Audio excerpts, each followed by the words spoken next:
Olá pessoal, bem-vindos a mais um giro semanal sobre o mercado financeiro. Essa semana, mais uma vez, o conflito entre a Rússia e a Ucrânia tomou conta do mercado e trouxe bastante volatilidade ao longo da semana, não só no mercado brasileiro, mas no mercado internacional como um todo. A semana começou com o conflito arrefecendo um pouco, com a Rússia anunciando que estava retirando as suas tropas da fronteira com a Ucrânia. Mas ao longo da semana, o anúncio dos Estados Unidos de que não enxergava essa movimentação e, pelo contrário, que a Rússia estava aumentando o número de tropas na fronteira, trouxe mais uma vez tensão. Além disso, a OTAN afirmou que a Rússia já tem cerca de 190 mil soldados posicionados na fronteira com a Ucrânia. Um outro episódio também que tumultuou as coisas essa semana foi a decisão da Rússia de expulsar o vice-chanceler dos Estados Unidos do país. E os Estados Unidos prometeu uma retaliação em relação a essa atitude da Rússia. Além disso, separatistas pró-Rússia que ficam no leste da Ucrânia acusaram o governo da Ucrânia de usar armamento pesado contra eles.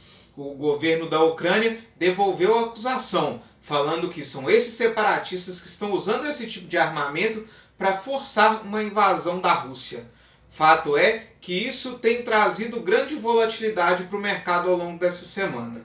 Essa semana nos Estados Unidos, nós tivemos a fala de James Buller, que é um dos diretores do Banco Central norte-americano. Ele tem defendido a alta de juros nos Estados Unidos já há um bom tempo, e a sua fala de que essa alta precisa ser mais incisiva também trouxe uma certa instabilidade. Mas na quarta-feira, a ata do FONC, que é o Comitê de Política Monetária dos Estados Unidos, que não trouxe nenhuma fala a respeito de uma alta mais expressiva de juros na próxima reunião no mês de março, trouxe um certo alívio para o mercado, mas não impediu que as bolsas nos Estados Unidos fechassem em queda essa semana. Isso se deve também à forte alta das vendas do varejo nos Estados Unidos.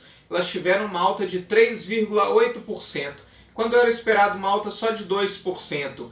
Isso mostra que a economia norte-americana está forte, mas isso mostra também que a inflação por lá pode estar em ritmo crescente, o que força o Fed a ter uma atuação mais direta na elevação da taxa de juros. Aqui no Brasil, essa semana, o Banco Central liberou mais uma vez a consulta aos valores esquecidos pelos correntistas nos bancos.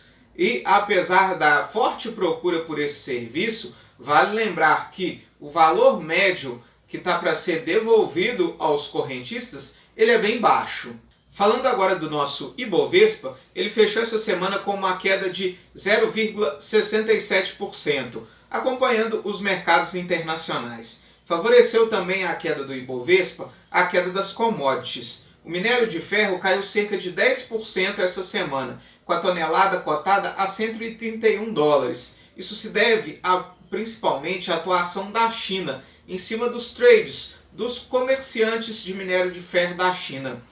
Ela orientou esses trades a venderem os estoques que eles tinham de excesso e para manter apenas aqueles estoques considerados normais. Isso fez com que o preço da commodity despencasse no mercado internacional. O preço do petróleo, apesar de ter subido com a elevação de tensões na crise da Rússia, mas um possível acordo entre Estados Unidos e Irã para aumentar a produção de petróleo fez com que o preço caísse um pouco no final de semana.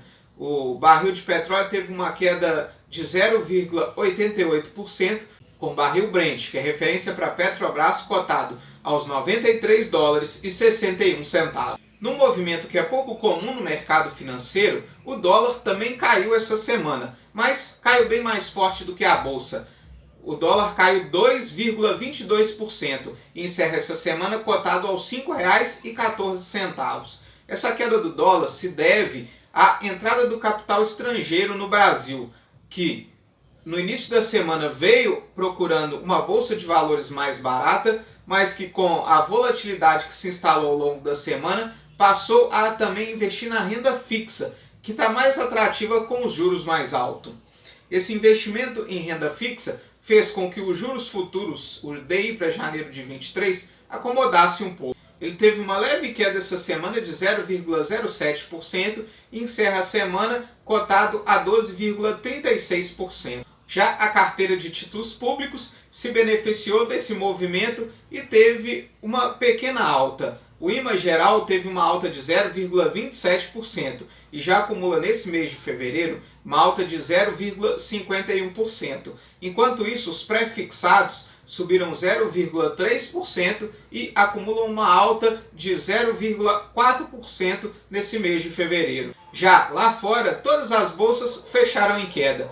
O S&P 500 fechou com uma queda de 1,44%, a Nasdaq fechou com uma queda de 2,09% e o Dow Jones fechou a semana com uma queda de 1,77%. Enquanto isso, na Europa, o Stoxx 600 teve uma queda de 1,21%. Já para a semana que vem, nós temos a divulgação do IGPM, que é a inflação do aluguel, e temos também a divulgação da prévia da inflação oficial, o IPCA 15. Nos Estados Unidos também nós temos a divulgação do índice oficial de inflação, o PCE, e a gente fica de olho aqui no pacote de medidas que está no Congresso Nacional que busca abaixar o preço dos combustíveis e numa possível greve dos servidores do Banco Central do Brasil. E claro, a gente continua com todas as atenções voltadas para a crise entre Ucrânia e a Rússia. Muito obrigado e até a próxima semana.